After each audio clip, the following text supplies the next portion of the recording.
Jesus ensinava muitas vezes em parábolas. E essas parábolas, elas mostravam algum aspecto do reino de Deus, que no sentido mais estrito é a própria igreja. Mostram assim o nascimento da igreja como uma semente plantada que cresce. Também o próprio desenvolvimento da igreja, alguns aspectos da própria igreja em si, que é comparada a uma cidade situada sobre um monte, a uma rede lançada ao mar, que colhe diversos tipos de peixes. Também a um campo onde o semeador saiu a semear a semente, e daí por diante.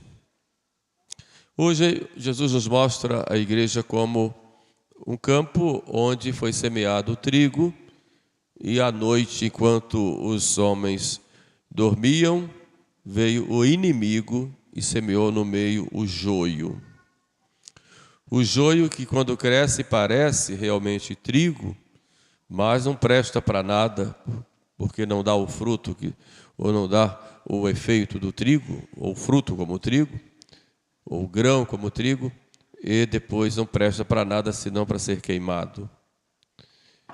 E atrapalha, porque as raízes se entranham junto com as raízes do trigo e atrapalham o trigo. Por isso, os empregados foram ao Senhor e perguntaram: o Senhor quer que tire o joio? E ele disse: não, porque arrancando o joio, podem também arrancar o trigo. Deixem tudo e vamos deixar para a época da ceifa. A gente separa, queima o joio e recolhe o trigo. Esse campo aí é a igreja, a nossa igreja. O semeador é Jesus, que semeou boa semente. A semente da sua palavra, a semente do evangelho, a semente da salvação que ele nos trouxe, a semente dos sacramentos, a semente do magistério que vem desde o tempo dele até hoje. Boa semente das obras boas dos santos, as virtudes praticadas por tantos santos, de modo que nós temos essa semente boa, esse trigo bom que foi semeado, os próprios santos, que nós fazemos de bom, nossas boas obras, são sementes boas, são trigos que o Senhor semeia a cada dia na nossa igreja. E vem semeando desde o início da igreja até os dias de hoje. Sempre na igreja houve boas sementes.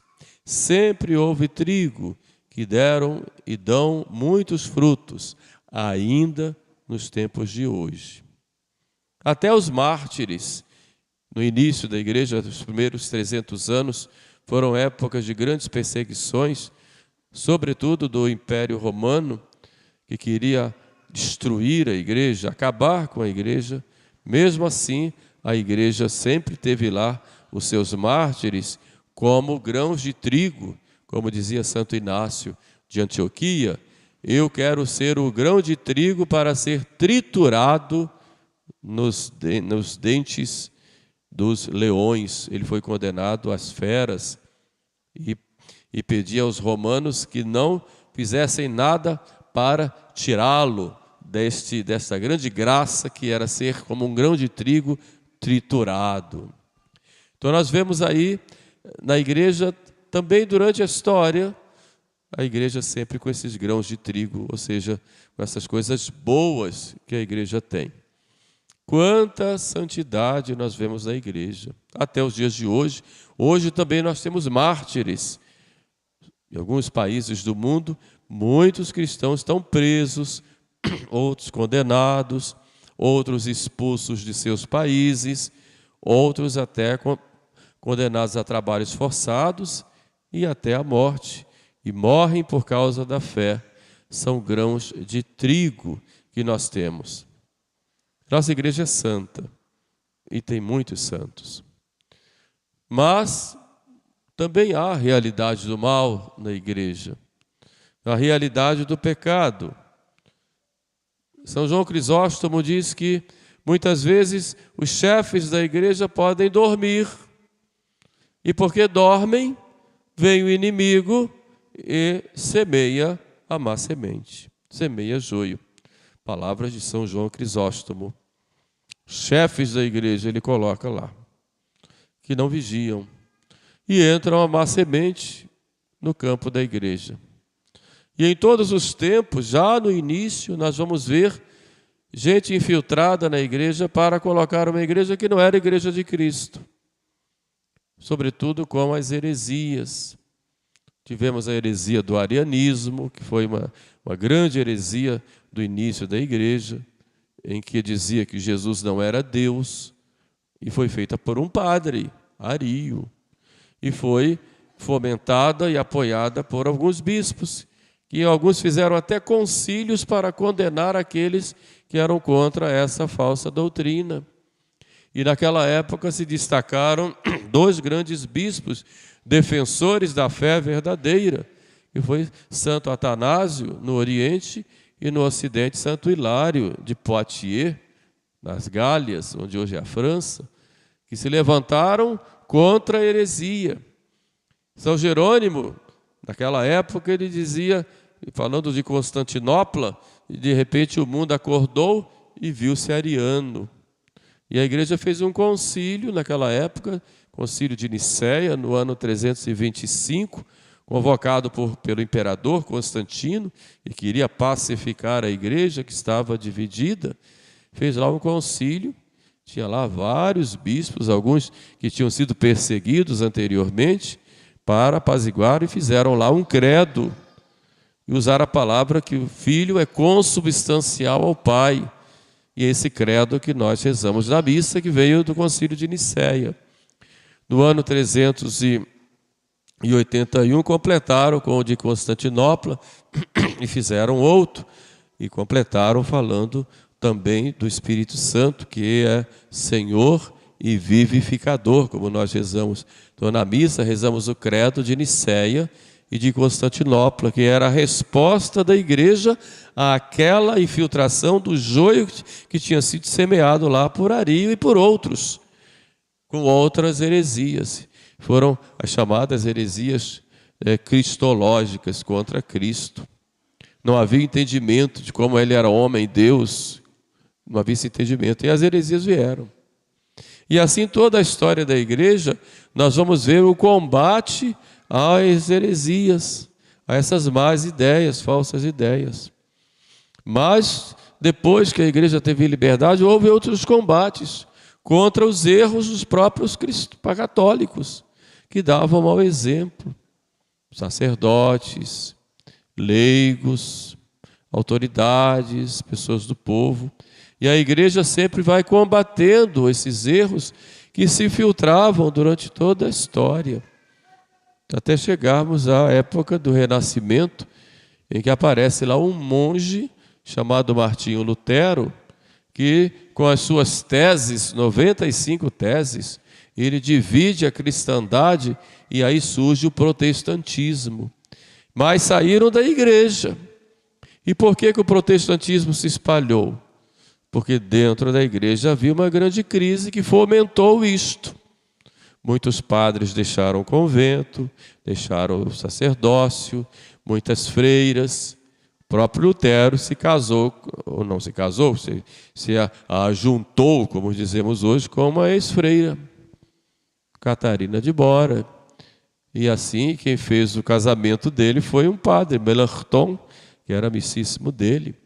E naquela época surge lá um padre chamado Zwinglio, que era muito imoral, lá na região da Suíça e Alemanha, e faz também as suas igrejas, ou sua igreja. E um outro, Tito Calvino, que exerce uma verdadeira ditadura, condenando inclusive à morte quem não estivesse com ele, lá na cidade de Genebra. Mas tudo isso foi possível porque na igreja havia uma crise. Havia uma crise. A igreja tinha tentado várias vezes fazer concílios para acertar tudo. E foi difícil. Mas a igreja venceu. E depois foi feito o concílio de Trento não apenas para combater o protestantismo, como muitos dizem, também, mas sobretudo para mostrar a doutrina católica e combater os erros que estavam dentro da própria igreja. O teocentrismo próprio da Idade Média, aquela concepção do homem em vista da eternidade, tinha sido perdido pelo humanismo do Renascimento, em que o homem pensa até na eternidade, mas a sua vida passa a ter só sentido nas coisas da terra. Esta foi a grande mudança que aconteceu no final da Idade Média, que chega à Idade Moderna, lá do Renascimento. Então o homem, quando só pensa nas coisas do mundo, então Deus passa a ser apenas um detalhe. Então esta concepção que estava imperando, o homem como centro, estava imperando naquela época de Martinho Lutero. Aí ele aparece como um monge, começa a ensinar aquelas coisas que ele já havia estudado e aprendido também nas próprias universidades católicas. Acontece essa grande desordem e faz uma verdadeira revolução, dividindo a igreja. E prega lá o livre exame da Bíblia, podem interpretar cada um da sua forma e cria toda essa divisão. E hoje vivemos as consequências do protestantismo que dividiu o cristianismo numa religião cristã que traz um outro Cristo, uma outra concepção de Cristo sem igreja. É o Cristo sim, igreja não.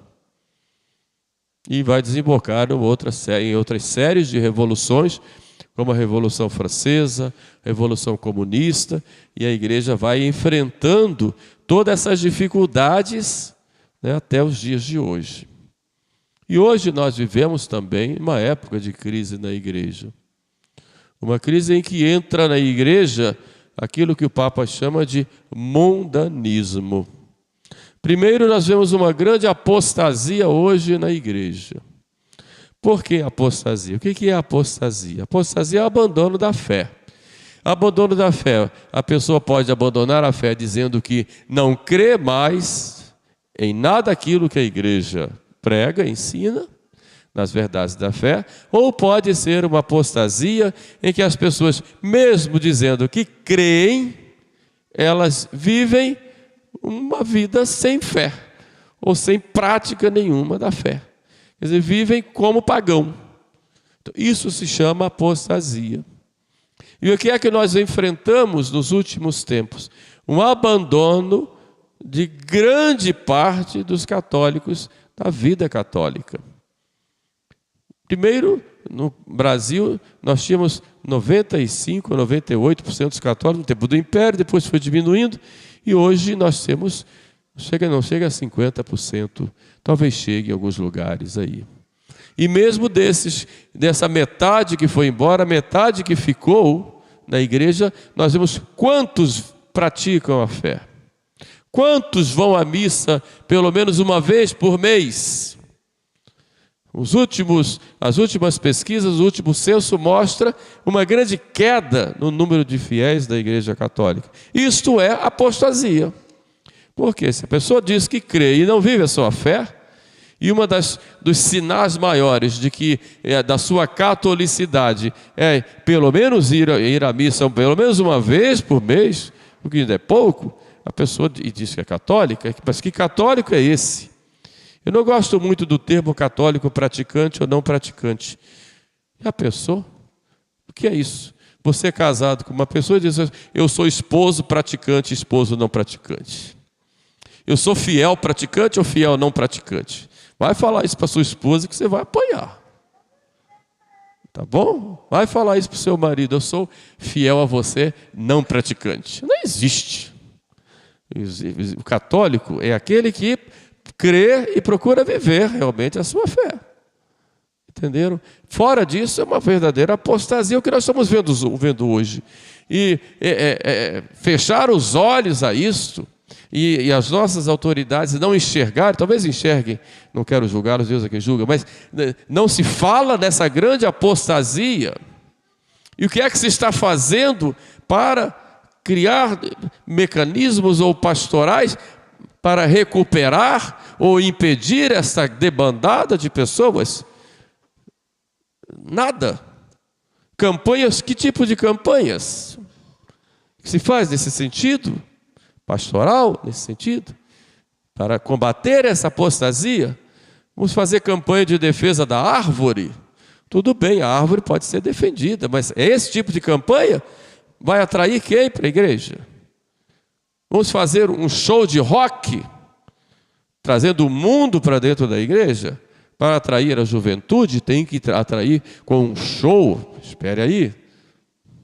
Será que é isso? O show fazem muito melhor lá fora, tecnicamente falando. O que é que se está fazendo para atrair as pessoas? Vamos abraçar a Amazônia, que tem lá o seu valor, mas é isso que vai? Vamos carregar ídolos populares? É isto? Ou fazer uma missa mais popular, com elementos profanos, ao som de rock, ou de um forró, de uma sanfona, ou de uma dança? Outro dia na igreja, na entrega da Bíblia, foram lá de moto, uma pessoa em cima de uma moto, ou outro desce com o Santíssimo, né, do alto, como, pelo amor de Deus, é muita criatividade nesse sentido? Não, para isso. Ou entra virando cambalhotas com a Bíblia na mão, entrada da palavra, é assim. Outro dia eu vi, levaram lá, a procissão era a dança do coco, e chegavam lá no altar com um facão, o celebrante cortava o coco. E eu perguntei ao amigo, ao irmão, mas por que isso? Quando abre o coco, era a mística do coco, né? Quando abre o coco e brota aquela água, é a palavra. Não, bom, mas vá comer seu coco fora da igreja, não na hora da liturgia. Então o que nós vamos vendo, isso aqui não é crítica, apenas mostrando a realidade de que nós vamos vendo cada vez mais o abandono do sagrado, achando que isso vai resolver esse problema da apostasia. Não. O ser humano existe para o sagrado, busca o sagrado, nós somos criados para o sagrado, para o mistério, para o místico. Semana passada eu encontrei uma senhorinha, deve ter uns 90 anos. E ela falou comigo, eu vou à missa do Senhor todos os domingos, e vai realmente. E ela me disse, fora, no outro lugar, disse, padre, eu vim aqui falar com o senhor e tal, numa outra igreja. Eu fui lá na igreja, lá no Rio Comprido, soube que lá tinha missa tridentina. E achei que ia encontrar lá pessoas em cadeira de rodas, ou de bengalas na mão, ou andando se arrastando, tal, com 80 anos, se fosse a média. E cheguei lá e encontrei, quase não encontrei cabeça branquinha. Eu falei, só a minha, né? Todo mundo, só tinha jovens. E ficou muito feliz com isso. Eu era a velhinha da turma. Falei, muito bem, nós somos todos jovens, segundo a palavra de Deus, mas é para mostrar que os jovens buscam o sagrado, buscam o mistério, porque do profano já estão cheios aí. Vai lá no show da Madonna, no show do ator tal, do artista tal, tudo eles têm lá. Então, quando buscam a igreja, eles querem da igreja algo diferente do que está lá. E é o sagrado. É o sagrado. Mas a gente às vezes não entende isso. E no afã de querer agradar, até com boa intenção, e a apostasia vai acontecendo. A gente faz uma festa, está tudo muito bonito, mas não fica nada, é só coisa do momento. Passou. Então, esse mundanismo que entra na igreja, e aqui não vou julgar quem coloca, alguns são infiltrados por maldade, que se infiltraram nos seminários, nas escolas de teologia, que ensinam teologia e que querem realmente combater a igreja, Como, por exemplo, num seminário, numa diocese aí em Saturno, quando saiu aquele documento Dominus Iesus, o professor rasgou na frente dos alunos e jogou fora. O documento saiu da Santa Sé para combater abusos. Então a gente vai vendo que muitas vezes isso vai acontecendo na igreja. É o joio que está no meio do trigo. Mas há outro joio, que é o joio da incoerência, que é um joio que pode ser nosso também. Nós professamos a nossa fé dentro da igreja, e aqui é muito fácil, mas lá fora nós vivemos como pagãos.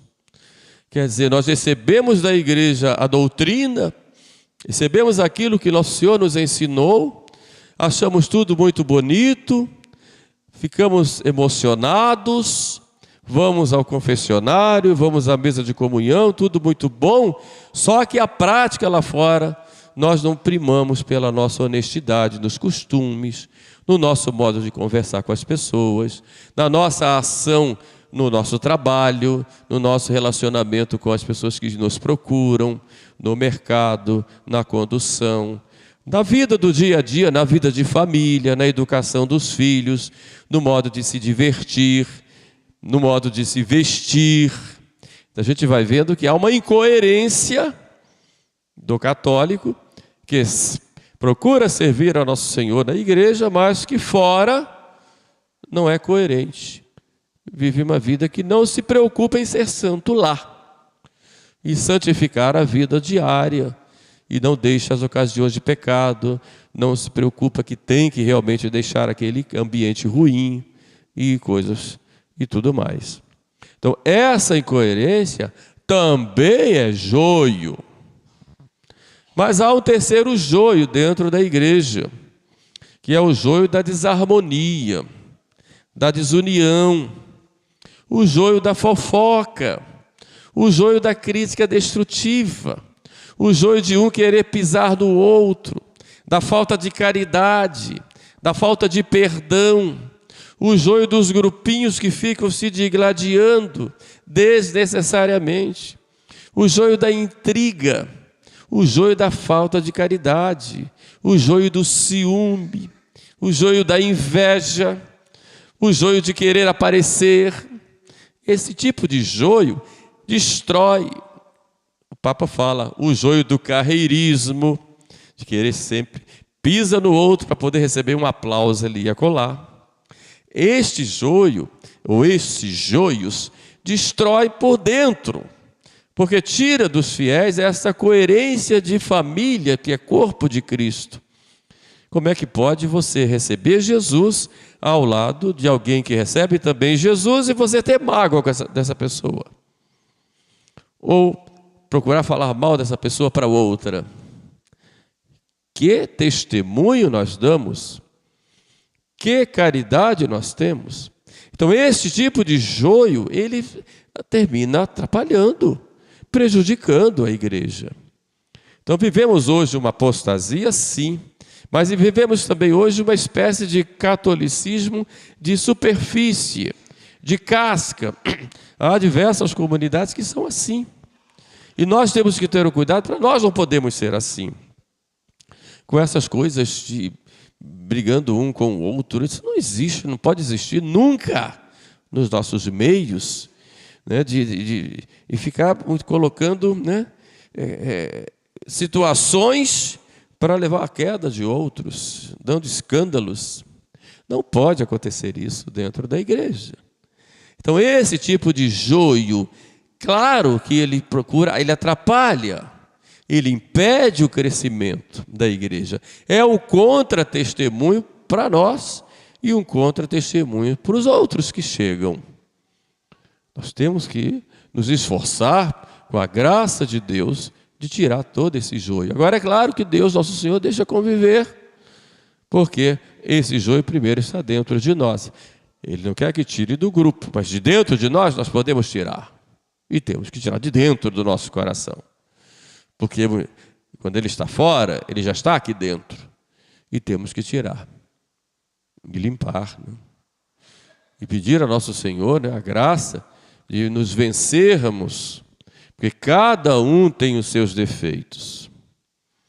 Você cobra muito do outro, mas e você? Cobra de você mesmo? Você quer que o outro seja perfeito. Na igreja tem muito disso. Na família também tem, né? É incrível, às vezes, quando tem queixas do esposo e da esposa, dificilmente eles queixam de si mesmos, sempre queixam do outro. Sempre do outro. Nós também na igreja somos assim, nós nos queixamos dos outros. Mas o que é que você tem feito? Você é perfeito? Você procura melhorar? Procura se corrigir? Mas não. Aquela comunidade lá, não tem, que o povo lá é muito assim, muito assim. E você? Você é? Você procura melhorar? Então é muito importante nós nos trabalharmos, e não perdemos nunca a esperança, porque joio se pode tornar trigo, mas também trigo pode se tornar joio. E só quem vai julgar é Deus. Ele é que vai dizer, e é Ele quem separa, porque Ele conhece os segredos dos corações. E nós procuremos, com a graça de Deus, a nossa santificação, procuremos a fidelidade à palavra de Deus, fidelidade à igreja, vivendo em comunhão com a igreja, fidelidade àquilo que Jesus Cristo sempre ensinou, fidelidade à Sagrada Escritura, fidelidade à tradição da igreja, ao magistério da igreja, fidelidade à nossa liturgia. Não vamos ficar com invencionices, é aquilo que foi colocado pela igreja, aquilo ali tem garantia, não vamos ficar inventando modas por aí. É fidelidade. É fidelidade. É essa fidelidade que vai ser cobrada de cada um de nós. Não é à toa que o nosso nome, como batizados, chama-se fiel, ou fiel.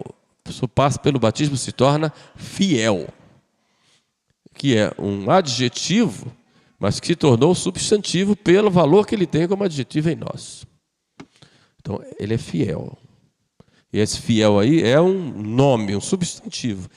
Porque a nossa identidade é sermos fiéis à palavra de Deus, fiéis a tudo aquilo que Deus nos ensinou, fiéis à nossa vocação, fiéis à Santa Igreja.